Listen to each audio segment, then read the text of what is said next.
আউযু বিল্লাহি মিনাশ শাইতানির রাজিম। বিসমিল্লাহির রহমানির রহিম। আজকে একটি দারসুল হাদিস পাঠ করব।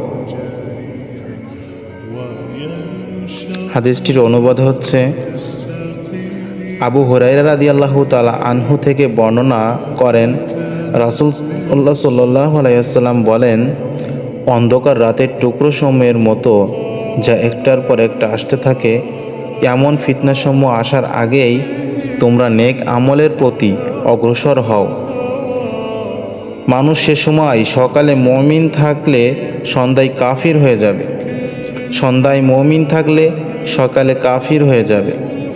দুনিয়াবি স্বার্থের বিনিময়ে সে তার দিনই বিক্রি করে আসবে। সহিহ মুসলিম, হাদিস নং 328।